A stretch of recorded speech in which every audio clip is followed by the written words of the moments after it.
Bonsoir à tous. Au sommaire de ce journal, c'est le jour J. La finale de la Ligue des Champions se tient à Kiev en Ukraine ce samedi soir. Liverpool affronte le Real. Quelques Mauriciens ont pu faire le déplacement. Sharmila Sonaori donne la réplique à Zaveluc Duval. Le leader de l'opposition a vivement critiqué le gouvernement qu'il a choisi pour siéger à l'Electoral Boundaries Commission. Le MMM se prononce contre la commission d'enquête sur Amina Gurib Fakim. Cette démarche est contre le principe de séparation des pouvoirs, affirme Paul Béranger. Deuxième manifestation de la plateforme pour la baisse des prix des carburants. Les membres du regroupement étaient à 4 bords. En France, les anti-Macron défilent contre la politique du gouvernement. C'est la grande nuit européenne. Les amateurs du ballon rond retiennent leur souffle, particulièrement les fans de Liverpool. Vous le savez, c'est le jour de la finale de la Ligue des Champions qui oppose le club anglais au Real Madrid. Match qui se jouera dans la capitale ukrainienne de Kiev à 22h45 de Maurice. Sur papier, les Madrilènes sont favoris, mais la bande à Jürgen Klopp est capable de tout. De nombreux fans de Liverpool ont eu la chance de faire le déplacement en Ukraine. Quelques Mauriciens également ont pu se rendre à Kiev et ont croisé John Aldridge sur place, un des meilleurs buteurs de Liverpool dans les années 80. Hello everyone in Mauritius, especially Radio Plus. John Aldridge here. I'm very nervous at the moment, just getting used to this, the feeling of this fan. Let's hope we do it. Hope you're all behind us and enjoy it tonight and hopefully one day see you in Mauritius. Zaveluc Duval s'élève contre la nomination de Sharmila Sonaori à l'Electoral Boundaries Commission et l'Electoral Supervisory Commission. Il l'accuse d'être une activiste notoire du MSM, raison pour laquelle il se dit choqué et déçu. Le leader de l'opposition soutient avoir reçu une lettre de la présidence, mais il a exprimé son désaccord. Le président par intérim, sous la section 38 de la Constitution, il est supposé consulter le Premier ministre. Moi aussi, il fait une consulter bien d'accord. Pour gagner non comme ça. Et disposer consulter moi. Moi, je fais donc répondre très sévèrement et me donner mon désaccord, exprimer mon désaccord complet pour sa nomination qu'il peut proposer. Maintenant, savoir que généralement, vous consultez moi, je dis nous-mêmes, et les autres ignorent ce que je peux dire. Je m'espérer maintenant, pour me parler, mon amener la presse. Et puis le président par intérim pour ressaisir.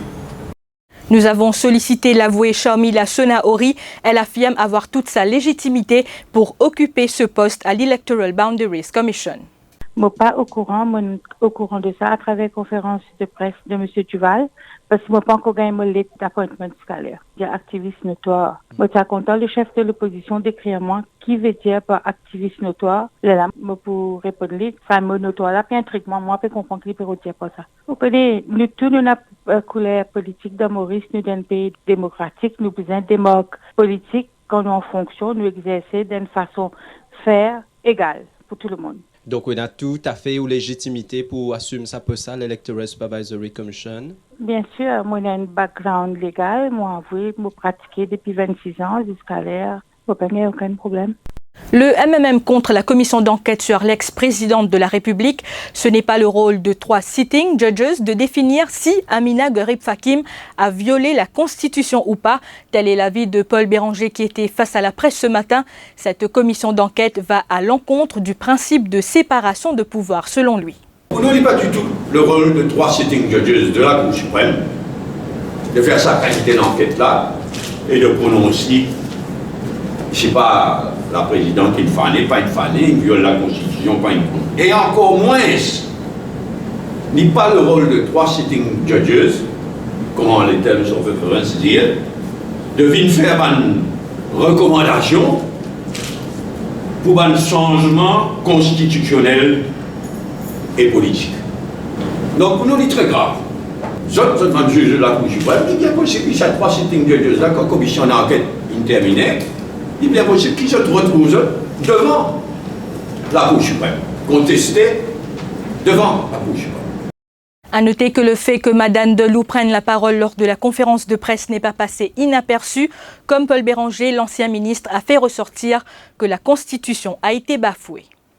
C'est un manque de respect envers la population. C'est l'avis que partage Alan Ganou sur le renvoi des travaux parlementaires pour les 3 prochaines semaines. En conférence de presse cet après-midi, le président du mouvement patriotique a déclaré que Pravin Jugnauth a pris comme prétexte la préparation du budget pour justifier ce renvoi. Il y a tellement de sujets d'actualité, il y a tellement de scandales. Et ce renvoi du Parlement-là, c'est une obstruction au travail de l'opposition. Il y a une motion of disallowance déposée contre l'augmentation du prix du pétrolier. Il vise donc fini circuler sa motion-là.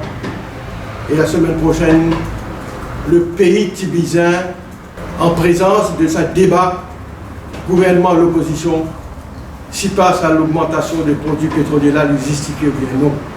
Depuis le premier jour, le gouvernement travaille dans l'intérêt du secteur privé, déclare Coogan Parapen. C'était lors d'une conférence de presse de résistance et qu'alternative cet après-midi.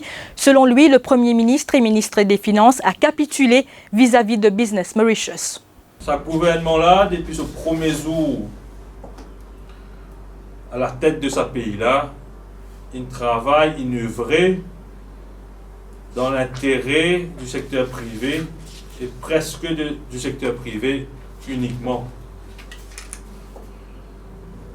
Le gouvernement et le Premier ministre et le ministre des Finances, Pravin Jugnauth, from day one, ont capitulé vis-à-vis Business Mauritius, ont capitulé vis-à-vis secteur privé et qui ont capitulé vis-à-vis d'un capitaliste.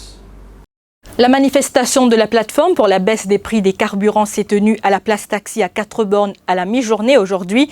C'est au milieu des passants que les 4 manifestants ont brandi des pancartes et ont prononcé leur discours. Cette plateforme réclame la baisse des prix des carburants. Juillet 2014 et septembre 2016, l'eau le diesel tient à 16,30, l'eau l'essence tient à 13,35 à peu près, pas tient à aucune baisse de non. Aujourd'hui, ça va différents secteurs services et produits-là, pas capable d'une augmentation. La population mauricienne est insouciante, il a envie qu'ils aient une certaine quantité de monde, la guerre pour eux, c'est assisé, c'est gain de bien. Et deuxièmement, il y a la population qui se sent victimisée. Je parlais par rapport à aucune association qui pour la guerre contre le gouvernement. Alors ça, c'est des affaires très très fondamentales qui va dire pas normalement supposé exister dans un pays où la démocratie supposée primer. Le corps partiellement brûlé de Louis Albert Lucie a été découvert dans un champ de canne à Pointe-au-Piment ce samedi 26 mai. Cet habitant de la localité, âgé de 81 ans, était porté manquant depuis le 23 mai. La police et des éléments du Scene of Crime Office ont été mandés sur les lieux. En France, nouvelle journée de mobilisation pour la gauche radicale. Plus de 60 partis, associations et syndicats ont défilé ce samedi un peu partout en France pour dénoncer la politique d'austérité d'Emmanuel Macron. L'Irlande dit oui à la libéralisation de l'avortement. Les premiers résultats officiels ont été annoncés ce samedi après-midi. Le oui a obtenu un peu plus de 60% des voix. Le camp du non a reconnu sa défaite. C'est la fin de ce journal. Merci pour votre attention. L'info en continu sur le www.defimedia.info.